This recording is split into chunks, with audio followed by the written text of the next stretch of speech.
Viral, juru parkir gunakan metode pembayaran QRIS di Semarang, bis alasan tak punya receh. Ikuti perkembangan kemajuan zaman. Seorang juru parkir di Semarang gunakan metode pembayaran Quick Response Kode Indonesia Standar untuk menggunakan jasanya. Metode pembayaran cashless ini pun lantas menepis alasan sejumlah pemilik kendaraan yang kerap mengaku tak memiliki uang receh. Aksi tukang parkir ini pun kemudian viral di TikTok usai diunggah oleh pemilik akun Siva Laili, Senin 25 Desember 2023. Dalam video tersebut, tampak seorang juru parkir yang sedang memegang handphone. Sementara itu, di layar HP tersebut tampak logo berkode QRIS yang bisa digunakan untuk metode pembayaran non-tunai.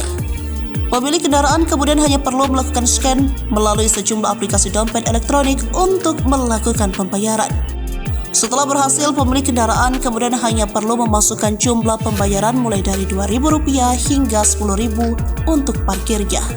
Metode pembayaran diterapkan oleh juru parkir ini pun otomatis menghilangkan alasan para pemilik kendaraan yang kerap mengaku tak memiliki uang receh.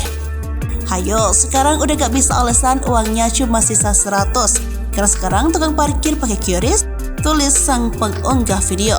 Modernisasi yang dimanfaatkan oleh juru parkir itu pun lantas mendapat beragam tanggapan dari para warganet.